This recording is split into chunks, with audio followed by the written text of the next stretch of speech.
Okay, so today the conversation, the introduction is maybe a little longer than usual because of two reasons. One is because we are going to be covering something that is a little technical, maybe based on a request that I got, and so there's a little more content to cover. So it might take a little longer, but I promise to keep it as short as possible, and I promise to keep it as interesting as possible. And along the way, if anybody feels like they want to interrupt me, you've got to unmute yourself and then interrupt. So let's take a look at this. So the ups and downs of life is what we're going to be talking about today. And what does that mean? It means that some days we are up and some days we are down. And the funny thing is that sometimes we have a reason for it, sometimes we have absolutely no reason. And in philosophy and in science, we talk about maybe it's something we ate, maybe it's the weather, maybe it's whatever.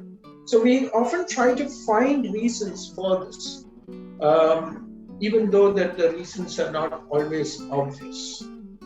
So let's take a little bit of time to look at the ups and downs of life from different lenses, different approaches to understanding the ups and downs of life. So first, next slide, please. First, I want to say that this is based on a request from Gerard Joseph. He's a holistic healer in Bombay, and he asked me if I could do one on what he wanted was one on bipolar disease. And because I am not so focused on disease entities, I said I will also do bipolar, but we will look at the ups and downs.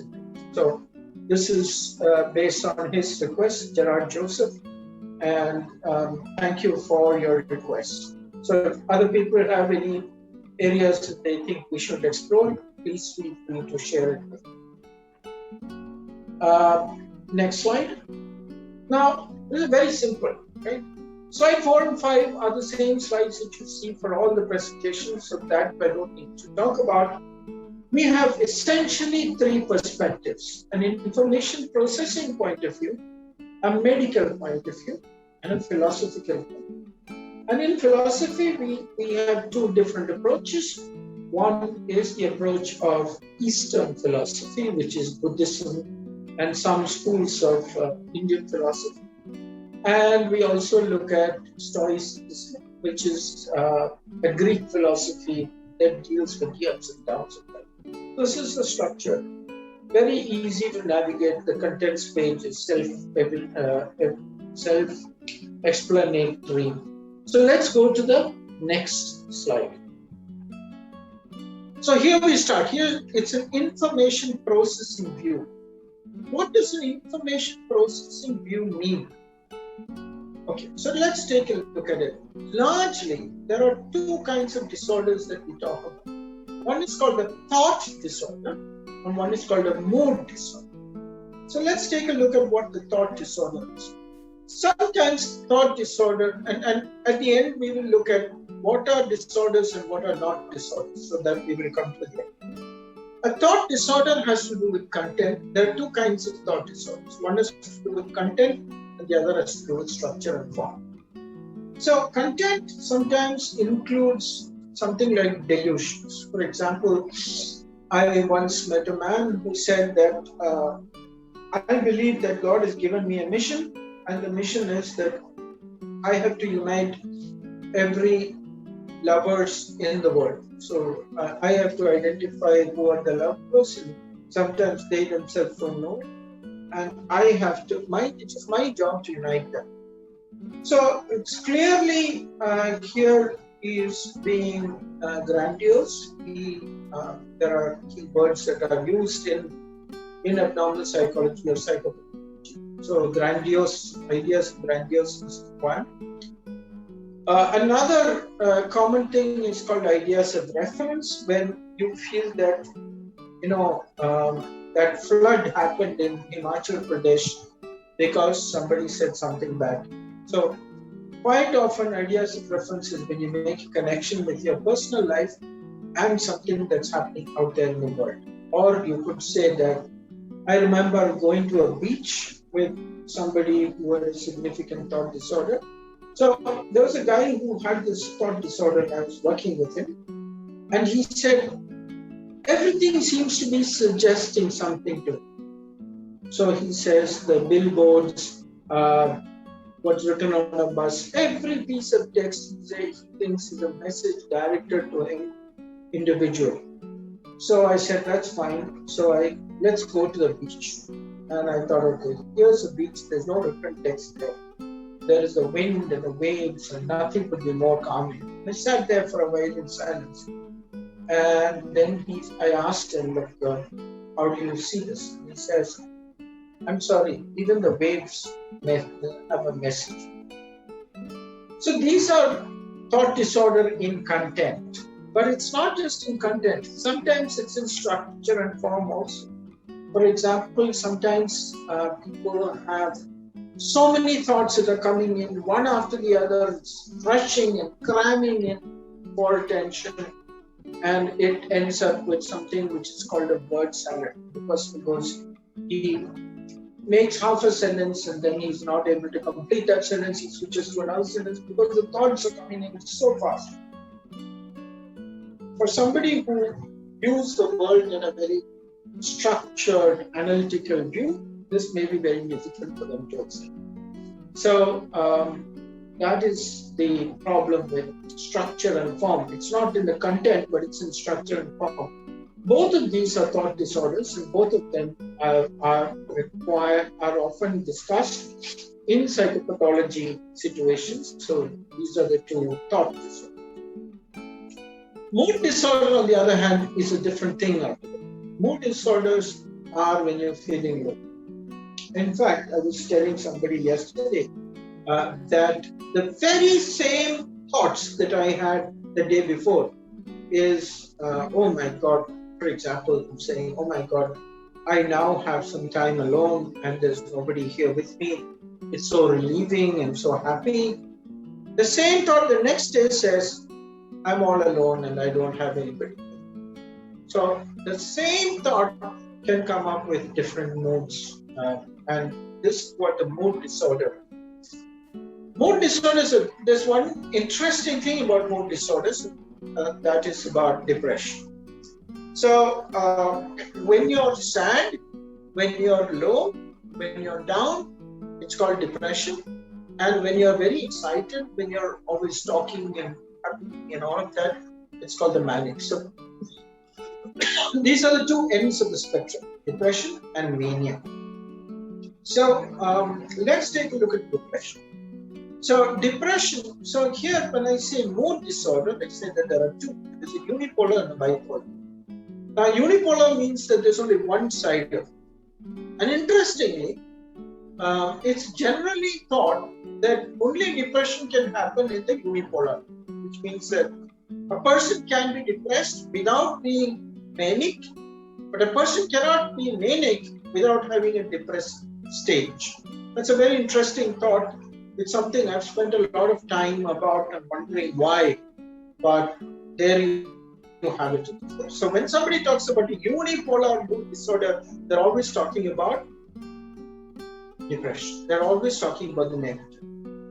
Now, how do you see depression? There are two kinds of depression. One is phenomenological, experiential, subjective. Oh, it involves thoughts like, oh, I'm not good for anything. Oh, I don't have this. Oh, I'm a failure. So these negative thoughts come in and you also feel very low. Sometimes depression is just psychomotor, which means it's only in terms of activity, right? Somebody, for example, might be lying down and thinking very happy thoughts, but not moving about very much. So when somebody from the outside looks at him and says, oh, this guy is depressed, he's lying down, he's not moving. And if you ask him to move, he might say, oh, I'm not coming now, I don't feel like getting up. But is that, and that makes people think that he's depressed. But when he says, I don't feel like getting up now, is he sad? That is an interesting question. So sometimes our depression is just that we don't feel like getting up. We don't feel like doing things. You could call it lethargy. You could call it laziness sometimes.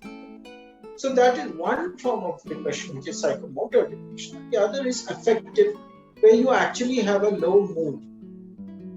And now, when you look at depression, you can also say that I'm very sorry if this sounds like a class.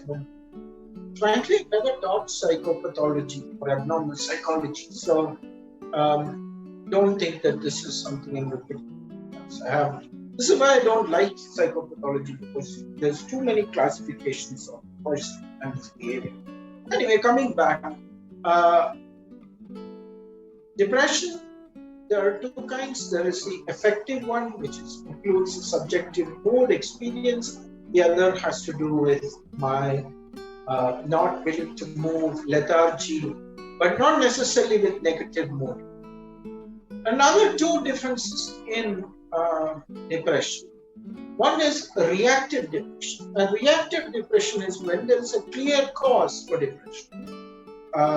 Maybe a love affair didn't work, maybe you're broken up, maybe somebody you loved died.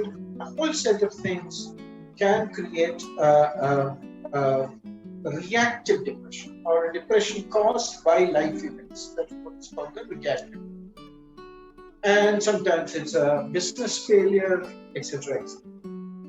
Sometimes you have no idea why your mood is very down. And this sometimes can be, this is major depression, or that is what it was called. These words keep changing, so you'll have to look at the new classification to know which is which. But the thought behind it always was that reactive depression has a reason for depression, but it's still a disorder because you can't let it go. My father died 2 years ago, but I've never been the same since then. Or my wife died 2 years ago. Never since then my life is going down, down, down. You would expect a person to recover by the 2 years are over, but it's not so easy. And that is a reactive depression. But major depressions can also happen for no reason at all, that we don't know why. That's also possible.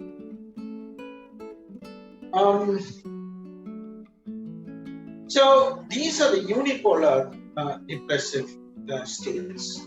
And then we come to the bipolar. So bipolar is when there is a swing.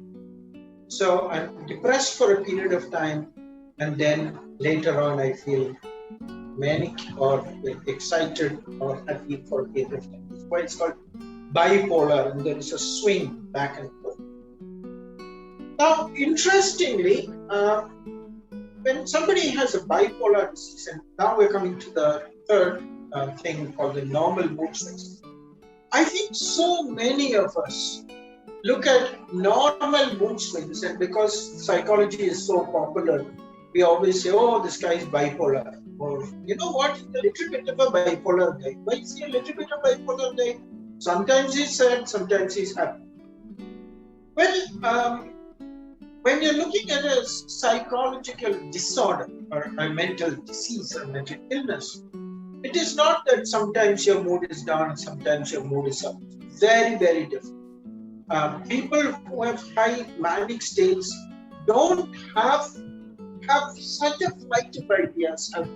You know, for 3 weeks, they think of, oh, I can do that, I can do this, nothing is going to stop me, start new projects, all of that, including panic state to such an extent that the guy can't sleep. He has so many ideas, he's always talking, he wants to meet people, and he just can't even sleep. So this is what the manic stage is like. It's very, very different from somebody who's happy. So one of the reasons why I don't like using the psychological, the terms of psychological disorder is that people misuse it so much, right?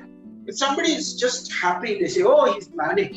Or when somebody is just sad, they say, oh, he's depressed. These are clinical terms which have very clear meanings. And let me tell you, if you've seen a real manic person, you will not mistake that person for a happy person. It's a very, very different cup of tea. So that is the bipolar thing. Bipolar also, there is an interesting thing that happens with the bipolar, is its periodicity. It is almost like clockwork. It's like the seasons that change. So 3 weeks he's happy, 3 weeks he's sad. You can actually draw a graph which shows the swings happening. Which is why people tend to believe that this is biological more than anything else, because of the periodicity that's very clearly seen. There are also states of moods, for example, which are weather-related, especially in the northern and the southern hemisphere, far away from the equator, where sunlight is limited. So one of the things that happens is if you don't get adequate sunlight, it can cause depression. So this is one of the questions that you asked during the pandemic, when people stayed indoors a lot. Have we got too little sunlight, or very specifically ultraviolet light, and does that cause depression? So you find that there are in the temperate and the frigid zones, which is at both ends, far away from the equator, there are lights which are primarily UV lights, and people go sit under the lights and it makes their mood better. So this is bipolar disease disorder, bipolar disorder, and we will later look at the medical view on it. So let's hold it for now and let me go to the normal mood swings. How do you find something which is normal mood swing versus a disorder? So one of the definitions that we look at is a person's personal and social or professional life. When I'm depressed, do I break up with all my friends? Do I stay alone? Do I keep myself completely isolated? So when somebody is assessing whether you have a mental disorder or not, especially bipolar disorder or not, the first question is, how does it affect your social life? Do you have, and question that you can find that's often asked is, do you have good friends? Do you have friends you can talk to? That is one. On a personal level, there are a whole set of things that affect you. I no longer take a bath. I no longer bother to change clothes. All of this personal hygiene, all of these are things that are often lost in many forms of psychological disorders, not just in the MDP, bipolar. By the way, the word MDP or manic depressive psychosis is an old term that was used for bipolar disorder. It's no longer used. And normal mood swings are usually reactive. It has an identifiable cause. Whereas if you have a bipolar swing, it's very hard to put a cause to it. Now, you will remember from previous discussion, I also said that even if you have a good identifiable reason, even if it is reactive, it can be a disorder if it has gone far beyond what a normal response is likely to be. So just because it has a cause doesn't mean that it is not a disorder, but you have to look at all the other elements also. However, it's very important for me to underline again and again, this is one of the most misused psychological terms in society. And I have so many people who have suggested that, oh, this guy is bipolar. Why is he bipolar? Because he has mood swings. We'll later take a look at what does it mean? I mean, what does mood swings mean? We will take a look at it later. So can we move to the next slide, please? Okay, so now we are in the medical view. And as I said before, the medical view is something that I try to avoid as much as possible because it is largely misused by everybody, right? Left and center. So This is the first time in the conversation that I'm taking medical view seriously, but maybe in the future we can, if there is an interest. So there are two basic classifications that are used. One is called the DSM, which is the Diagnostic and Statistical Manual by the American Psychiatric Association, and the ICD, which is the International Classification of Diseases. They both follow the same logic. It is basically a number that if you decode the number, it tells you the state the person is in. To give you an example, F01 to F99 in the ICD-10. The current one is actually ICD-11, but ICD-10 is much more widely used. F01 to F99 are codes for mental, behavioral, and neurodevelopmental disorders. Not neurological disorder, neurodevelopmental. F01 to F99. Of which the ones that we are covering is F31, which is bipolar disorder. Now you will realize that F31 also has a decimal point, and sometimes it has some numbers after the decimal. For example, if this person that I'm meeting has a bipolar disease, but is manic, let's say. So you might say F31.45 or something, which says that this guy is bipolar, but it's in a manic state. Now, it may also mean that the person has psychotic symptoms, like they think that, like the guy I said, I feel that God has made me to match everybody in the world. It's very clearly a psychotic symptom. So there's another code key that you add to that to say that there is psychotic. So F31 point things, all of F31 is bipolar disorder, and there are many point something decimals that you can add.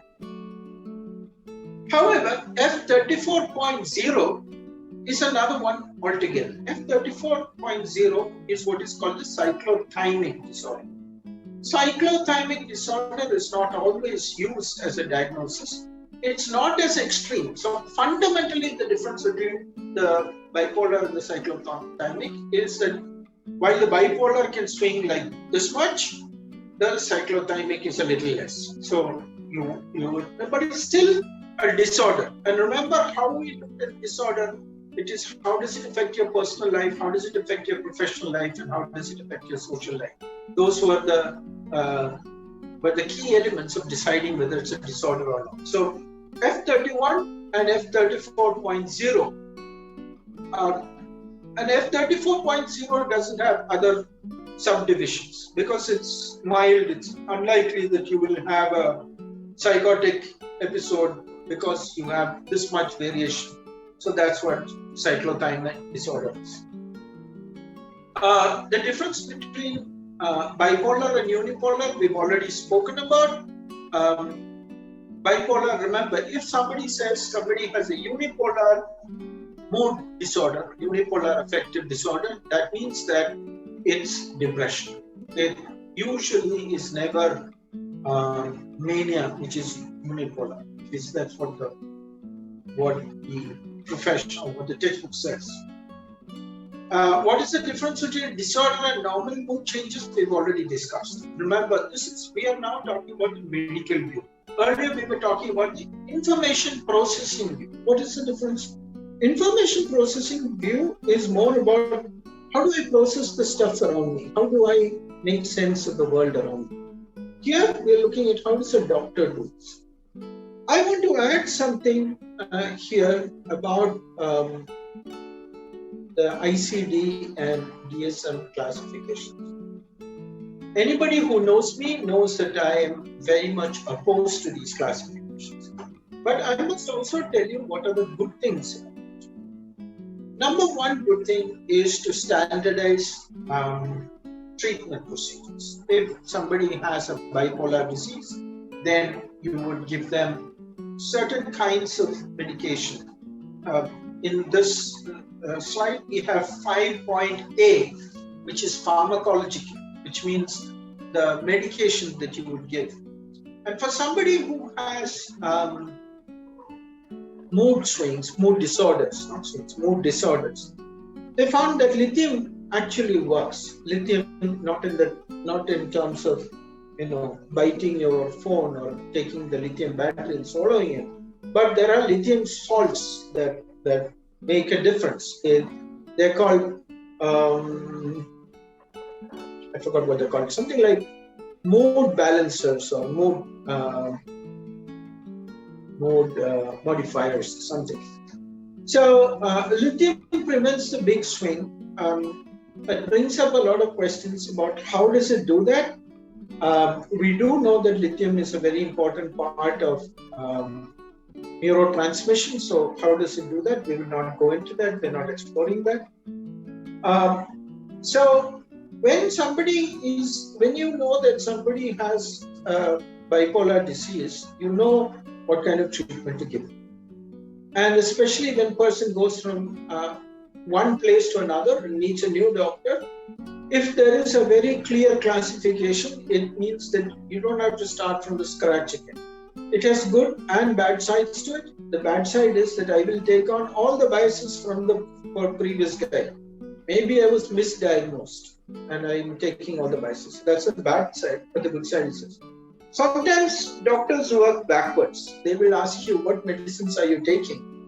And then if you say, yes, I'm taking lithium, then they will say, okay, so this guy's got a mood disorder. So sometimes it works backwards also. And so now we've come to point number 4 on the slide, which is, are some people more prone to ups and downs? And I think this is a very, very important question. I meet a lot of people who tell me that their aim in life is to become normal.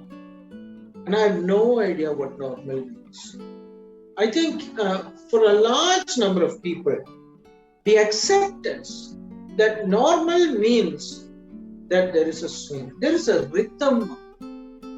And I'm so sad to see people who find it very difficult to accept the fact that there is a rhythm. I mean, there are times when you want to sleep, there are times when you want to wake up, there are times when you're hungry, there are times when you're thirsty, there are times when you want to go to the toilet.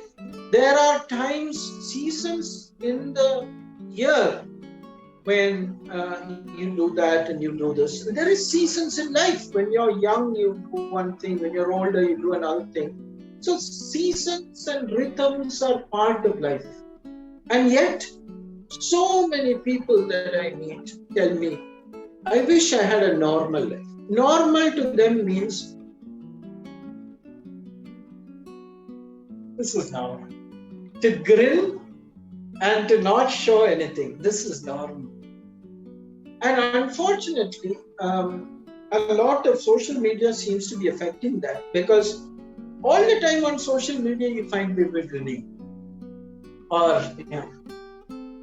showing off or something.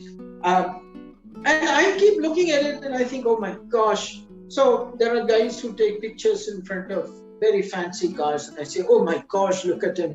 He's got this car. But now you can see a lot of videos which says that car was not his. So after he takes the picture, he goes away and somebody else gets into the car.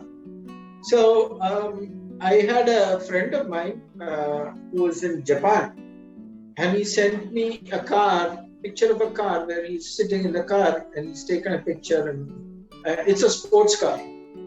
So I was very sure. I knew how this guy got it. So I made fun of him and I said, oh, so you bought a new car? And he said, yes, I actually did.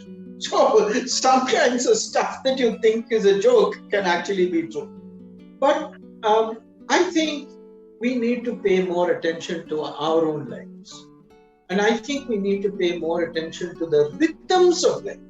That you cannot be the same person 24/7.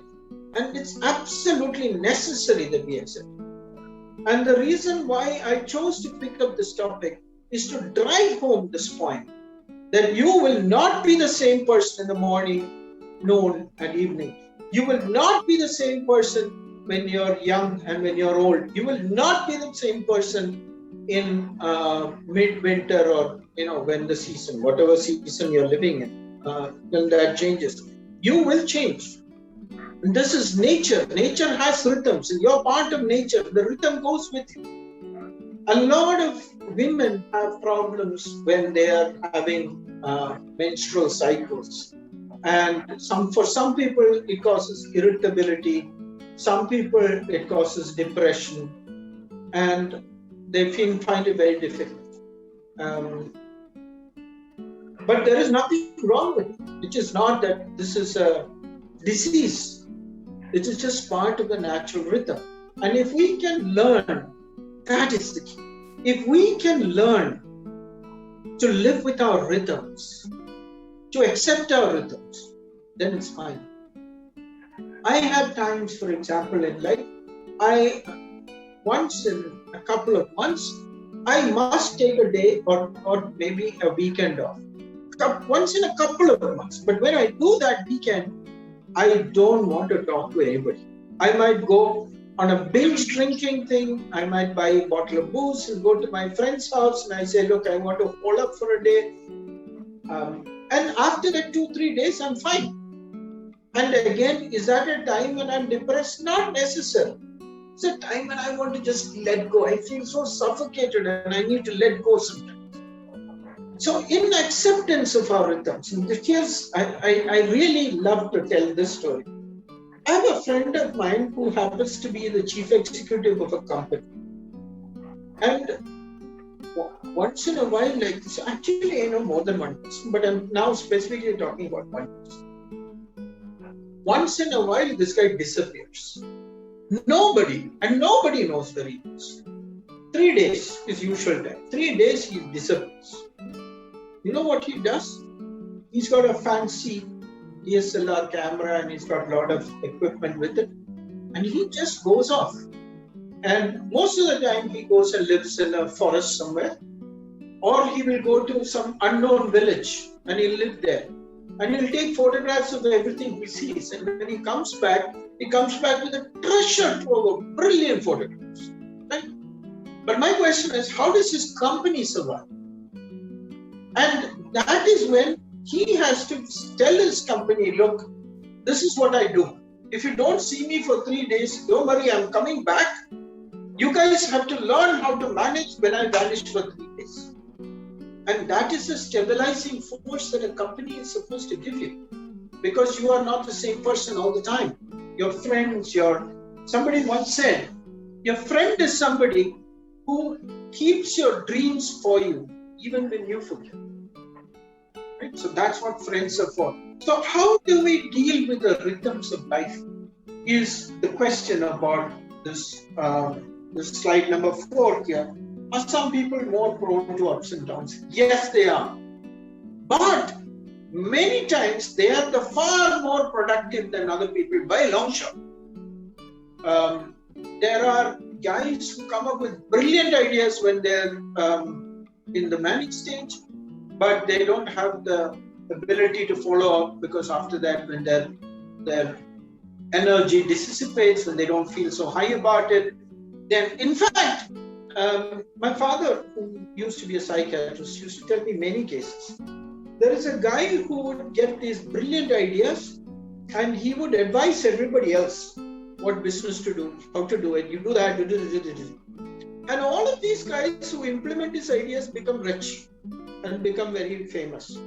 But this fellow, because after that, when the depressive state comes in, he is not able to continue that thing. So this fellow never makes it anymore. That is one case he told me. Second case he told me is that there is a guy, when he has this, he actually has, we discussed this in the last class, paranormal experiences.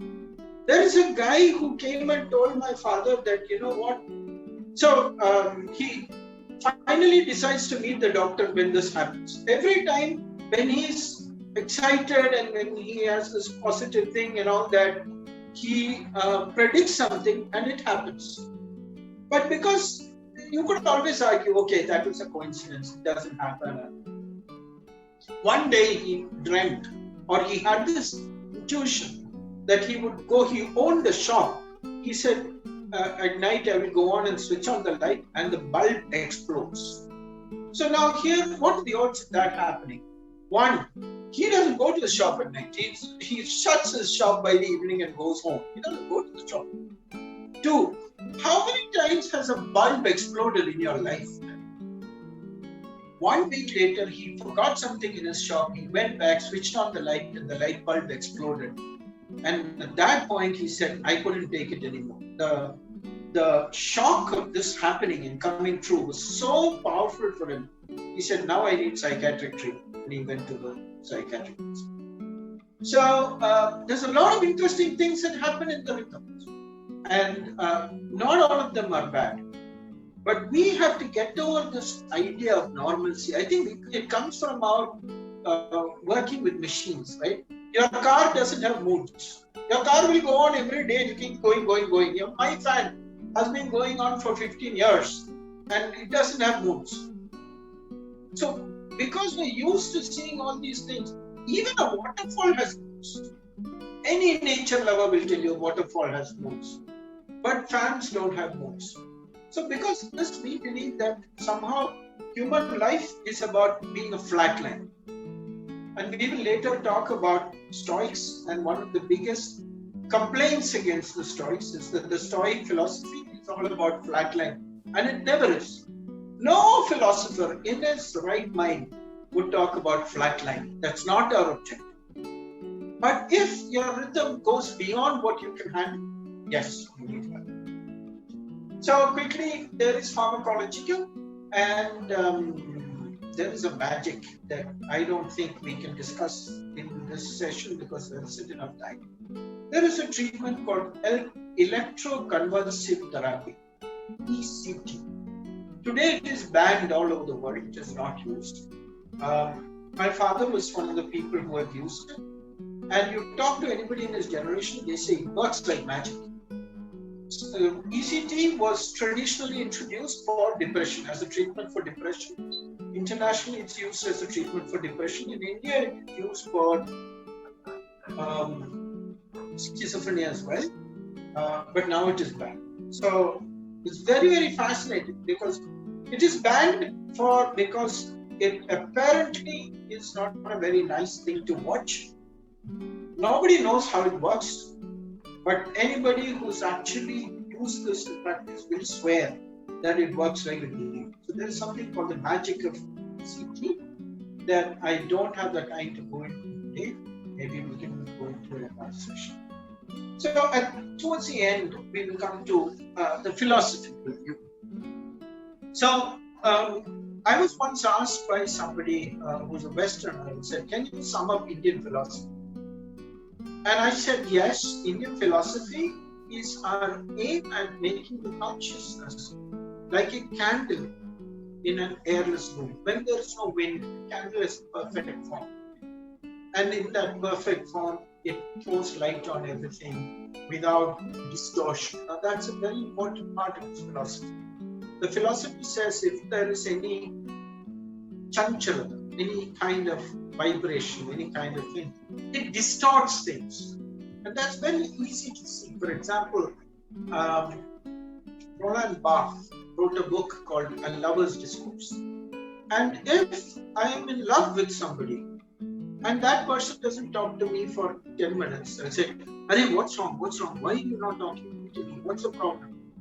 There is no problem. 10 minutes I had to do something else. Why should there be a problem? Why do you think everything is about you? But that is what happens when your mind is disturbed. Everything is about you and everything has that impact. So, a candle flame without, in a room where there's no open window, will have a straight flame and it will show light equally on all sides. Another metaphor is a still pond which is reflecting the moon. I love this metaphor because I always tell people that the pond doesn't hold on to the moon. When the moon moves across the sky, it moves across the pond as well. When the moon sets the pond, it sets on the pond as well.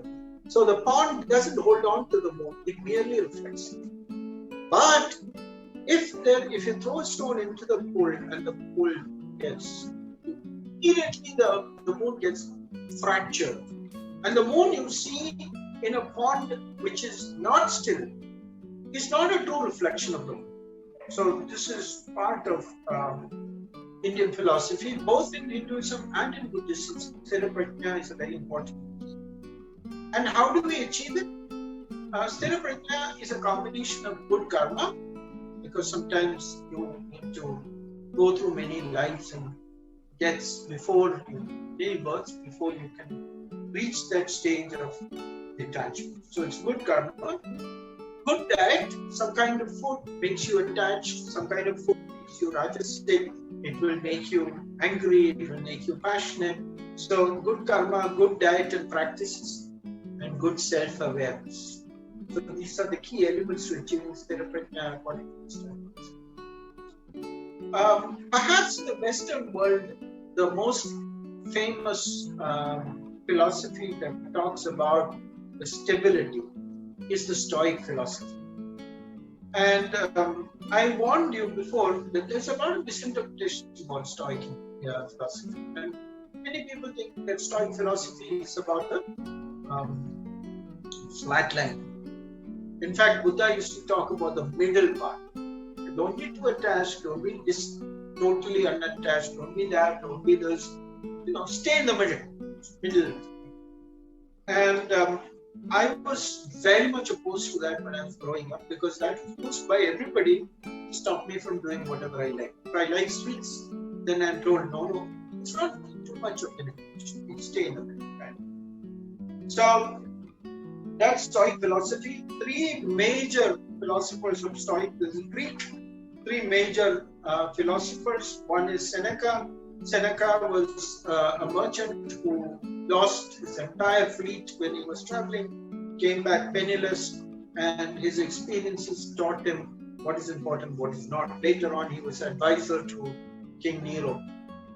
Emperor of Rome, Marcus Aurelius, considered to be the last of the good emperors.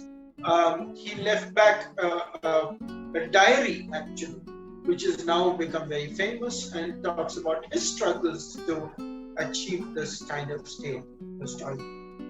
And then there is Epictetus. Epictetus was Marcus Aurelius' teacher.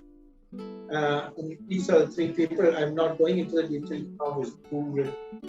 To give you an idea, so now, what is Stoic philosophy? I've been doing a lot of research, and many of them have different ways of summing it up. So I took one that I liked. And this is one of the good things about our Longshot conversations, is that I don't have to give you the correct one, because there's no exam at the end of it. You don't have to pass anything.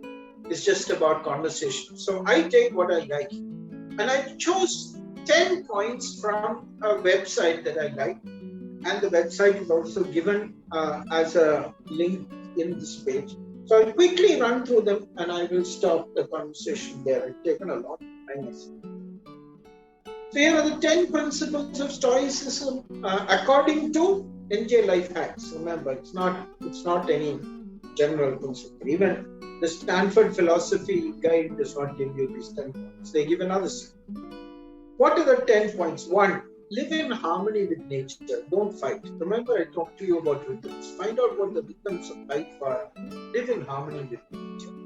2. Lead a virtuous life. Do the right thing. What is virtue? We're not going to talk about, but do the right thing gives you an idea. And in Hindu philosophy, you say that you have to discover what is your dharma and do the dharma. 3rd, focus on what you can and what you cannot accept. So there is a serenity prayer that says, God, give me the grace to accept, the strength to change what I can, the grace to accept what I cannot, and the wisdom to tell the difference. That is number 3. Number 4, distinguish between good, bad, and indifferent things. So many people I meet in life are unable to make decisions in life because they don't know what is good and what is bad. They're paralyzed. I think that is one of the problems of today's times, that people are so paralyzed because they don't know what is good, bad, and indifferent things. 5, put ideas into practice. Don't just sit and what we used to call in college intellectual masturbation. Actually practice things. Then only do you make a difference. So that's number 5 there. Put ideas into practice. Number 6, what is the worst that can happen? So many people are so afraid. Oh my God, if I do that, I don't know what will happen. No, that will happen. So, and there are different practices in psychology where you actually do this. There's a guy called Viktor Frankl who said that the way to solve your anxiety is to imagine the thing that you're afraid of, imagine it happening and imagine it fully, and your anxiety will be solved. So, what is the worst that can happen is the question. Practice misfortune is called. Number 7, what is your plan B? What is your reserve clause? So, this is going to happen, this is great, and all that. And what if it doesn't? So, I always tell my family that plan B is important. My wife totally disagrees. My wife says that plan B allows people to be sloppy. And there is a story of Alexander the Great, I think, when his army was facing a very large army, much more well-equipped and all of that, across the river Rubicon. He actually takes his soldiers across and he burns the bridge. So there is no going back. And therefore, they have to fight for their life. So that is the other side of it. But these guys say having a plan B is very important. Amor fati means to love everything that happens. Many people have a poster on their wall which says, this is the Gita Sar. It says, I love everything that happens. This is the most important benefit of having a faith, that religious faith. That you can look at something terrible that's happened to you and say, God has a reason for this to happen, and therefore I can embrace it. So, love everything that happens. Amor fati is number 8. Number 9, turn obstacles into opportunities. It's about how you see things. It's about reframing.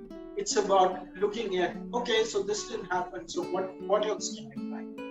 So again, the enemy of that is the fear that blocks you from looking at things. So how can you be open to challenges, open to problems? And if you're open, then you can redefine it. And finally, number 10, mindfulness. To do any of your work, you have to be in your senses. And if your fear and anxiety prevents you from being in your senses, then you can't be in your senses. So mindfulness is that kind of thing. So this gives you an idea of what Stoicism is, and I don't need to go into it anymore. The rest talks about talk shop conversations, where it happens, why it happens, what our objectives are. Almost all of you know that by now, but just to say that the focus on talk shop conversation, this I have to say every day, every time. This is not an authority talking to you. It is us talking about what we feel. Everything that I told you now is not something that I made up, something I learned from somebody, some conversation or something my research. So every webinar that I go to, every course that I attend in the last 2 years, there are some authorities who will tell you what is right and what is wrong. In the talk shop, we don't have authorities. We want to open up conversations. That's the purpose.